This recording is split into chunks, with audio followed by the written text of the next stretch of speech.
नमस्कार, मैं हूं आपके साथ आस्था कौशिक। कहां पिटबुल डॉग ने सांप का हमला रोक दिया, ये खबर दिखाएंगे। आपके साथ मैं हूं नलिनी पांडे। रेलवे को मिला खास कवच जो हादसों पर लगाएगा लगाम, आगे आपको दिखाएंगे। तो चलिए बुलेटिन की शुरुआत करते हैं।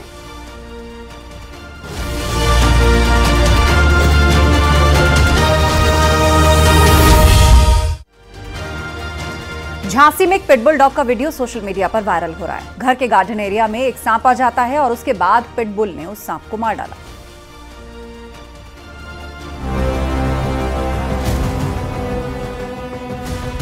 सोशल मीडिया पर पिटबुल डॉग और सांप की लड़ाई का ये वीडियो काफी वायरल हो रहा है।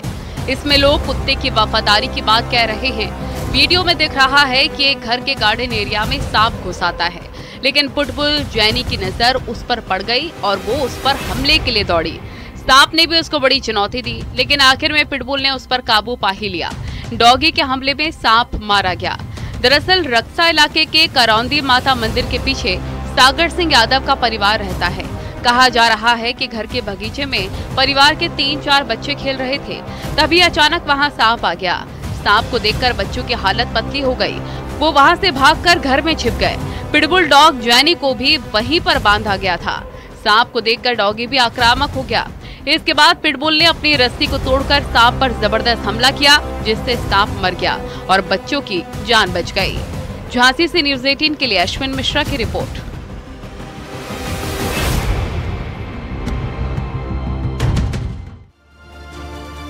और रायबरेली में ऐसा गैंग पुलिस के हत्थे चढ़ा है जिसने रंगदारी वसूलने के लिए 3 चोरों की आउटसोर्सिंग करवाई थी, लेकिन चोरी की आदत से मजबूर चोर पुलिस के रडार पर आ गए और पूरे गैंग का पर्दाफाश हो गया।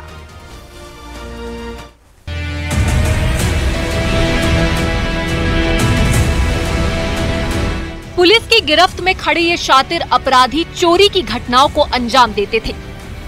इनमें से 3 आरोपियों की तो आउटसोर्सिंग बकायदा चोरी के लिए भर्ती हुई थी, लेकिन चोरी की आदत भला कहां छूटने वाली थी। पुलिस ने इनकी धरपकड़ कर ली और उसके बाद तो इनके तार रंगदारी गिरोह से जुड़े पाए गए। पुलिस के मुताबिक रंगदारी करने वाले गिरोह ने इन्हें अपने गैंग में शामिल किया था, क्योंकि इनका बैकग्राउंड चोरी का रहा है। इस गैंग की प्लानिंग अरबों रुपए की जमीन को हड़पने की थी, जिस पर इस गैंग ने काम भी शुरू कर दिया था, लेकिन ये अपने मंसूबों पर कामयाब नहीं हो पाए। मामला गुरबख्शगंज थाना इलाके से जुड़ा हुआ है। रजवापुर गांव में सूरज यादव नाम के एक युवक को चोरी के शक में पकड़ा गया था। ग्रामीणों ने उसे पुलिस के हवाले किया। जब उससे पूछताछ हुई तो मामला अरबों रुपए की जमीन को लेकर रंगदारी से जुड़ा पाया गया। ये दिनांक 24 तारीख को एक अभियोग पंजीकृत हुआ गुरबख्शगंज थाने में रायबरेली में, और यह बीएनएस की धारा 308 एक्सटॉर्शन की और 111 संगठित अपराध की और 117 जो चोरी के संपत्ति रखने का की धारा इसमें अभियोग पंजीकृत किया। घटनाक्रम इस प्रकार है कि एसपी महोदय के निर्देशन में जो चेकिंग अभियान चल रहा है उसमें 3 अभियुक्त पकड़े गए थे और उसका दूसरा साथी भी पुलिस ने उसको पकड़ा। और हम पूरे रायबरेली में जो चोरी की घटनाएं हो रही हैं और इनका आपराधिक इतिहास पूरी तरह से चोरी और लूट जैसी धाराओं में था। दरअसल रायबरेली के रहने वाले आरोपी नीरज पांडे और सूरज यादव की नजर लखनऊ की अरबों की जमीन पर थी। उन्हें पता चला कि यश इंफ्रा बिल्ड के मालिक मित्तल दंपति की मौत के बाद संपत्ति से जुड़े दस्तावेजों पर हस्ताक्षर करने का अधिकार उनके ड्राइवर के पास है, जिसके बाद गैंग ने ड्राइवर को किडनैप भी कर लिया था। 5 आरोपी उसे 10 लाख का चेक देकर 18 बीघा कंपनी की जमीन बेनामा करने का दबाव बना रहे थे। इसी दौरान जो 3 आरोपी आउटसोर्स किए गए थे वो चोरी के धंधे में लग गए, लेकिन पुलिस ने तीनों को धर लिया। उनके एक और साथी को गिरफ्तार किया गया। इस पूरे इन्वेस्टिगेशन के दौरान एक तथ्य प्रकाश में आया कि सूरज यादव और नीरज पांडे ये दोनों लोगों ने आपराधिक षड्यंत्र करके 3 चोरों जो सहयोग से उनको बुलाया, प्रथम पांडे, हंसराज और तीसरा है शिवम कुमार, इन्होंने नंद किशोर कश्यप जो यश इंफ्रा बिल्ड के सिग्नेचर अथॉरिटी है, इनको किडनैप करके लखनऊ ले जाएं और उनसे सिग्नेचर करा करके सिग्नेचर करा करके ज़मीन का बैनामा कर लिया जाए। इसके लिए उन्होंने अपहरण करने का प्रयास किया, उनको एक्सटॉर्शन करने का प्रयास किया।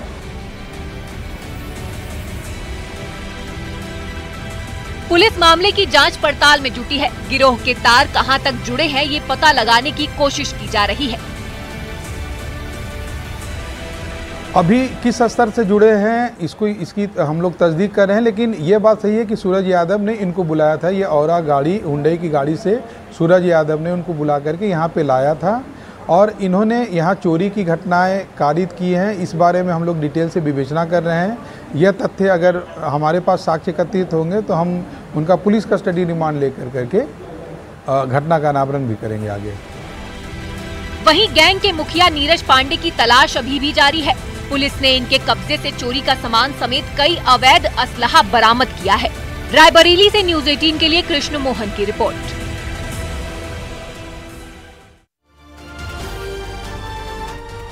रेल हादसे रोकने के लिए रेलवे सभी ट्रेन में कवच सिस्टम लगाएगा। रेल सफर को सुरक्षित करने के लिए सवाई माधोपुर से केंद्रीय रेल मंत्री अश्विनी वैष्णव ने कवच 4.0 का सफल ट्रायल किया।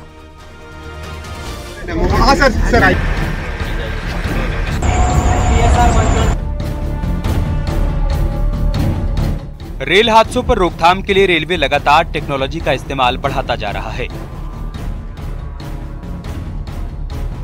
जिससे मुश्किल हालात में भी कोई अनहोनी टाली जा सके। अब रेलवे ने राजस्थान के सवाई माधोपुर कोटा सेक्शन के बीच कवच 4.0 का सफल परीक्षण किया।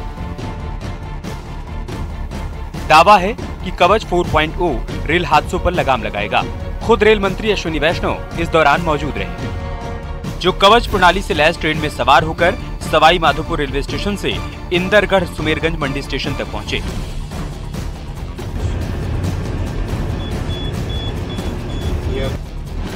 इस दौरान उन्होंने लोको पायलट और वहां पर मौजूद अधिकारियों से जानकारी ली। 130 किलोमीटर प्रति घंटे की रफ्तार से ट्रेन दौड़ रही थी। ऑटोमेटिक ब्रेकिंग की है, आगे ये अभी वापस ब्रेकिंग चालू की है।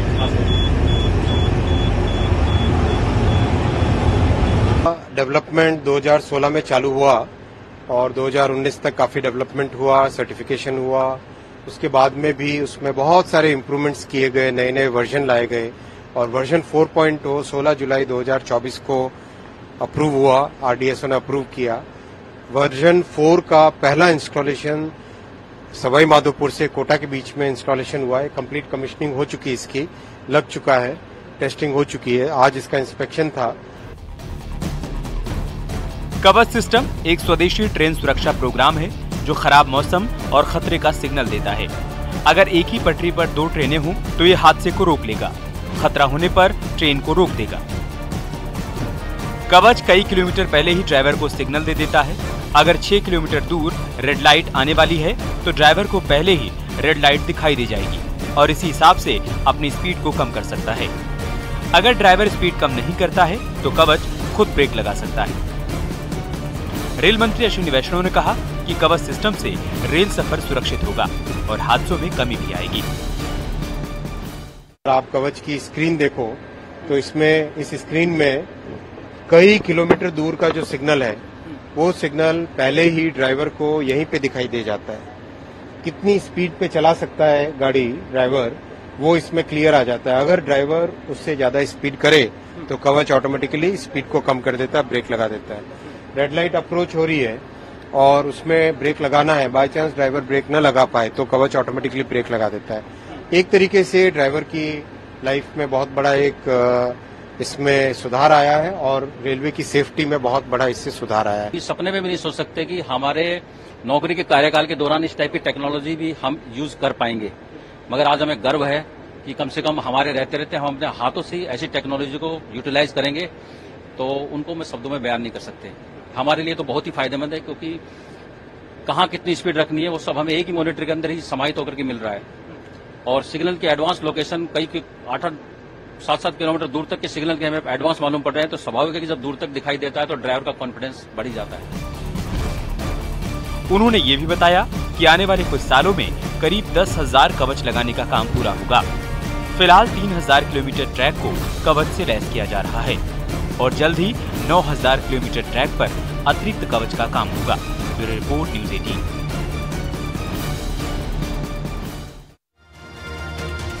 ग्रेटर नोएडा में प्रॉपर्टी खरीदने का इतना क्रेज है कि कुछ दंपतियों ने अपने प्लॉट को बचाने के लिए तलाक के डॉक्यूमेंट्स ही यमुना अथॉरिटी में पेश कर दिए। ये पूरा मामला क्या है, देखिए रिपोर्ट में।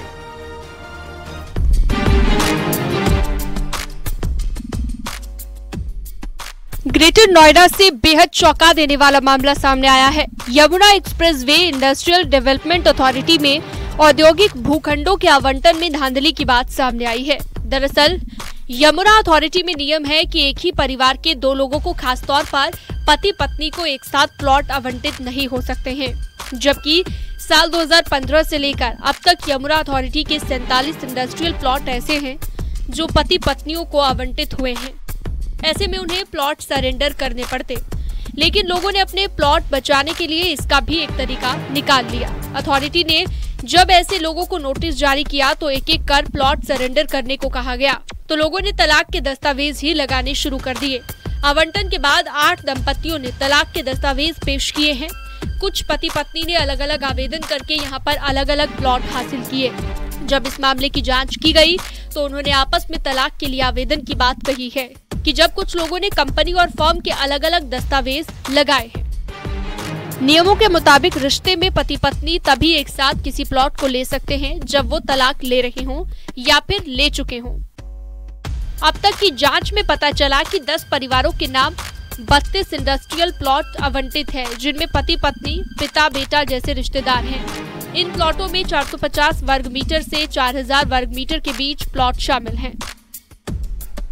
ग्रेटर नोएडा खासकर जेवर एयरपोर्ट के पास लोगों में जमीन खरीदने का क्रेज इतना बढ़ गया है कि दंपति तलाक तक ले रहे हैं। हालांकि कुछ दस्तावेज नकली भी हो सकते हैं। 47 संदिग्ध मामले सामने आए हैं। ये सभी प्लॉट MSME स्कीम के तहत आवंटित किए गए थे, जिसमें छोटे प्लॉटों का लॉटरी के जरिए आवंटन किया गया था। यमुना अथॉरिटी पूरे मामले की जांच कर रही है। जल्द अथॉरिटी की बोर्ड बैठक में इस पर बड़ा फैसला लिया जाएगा। Bureau report, news 18।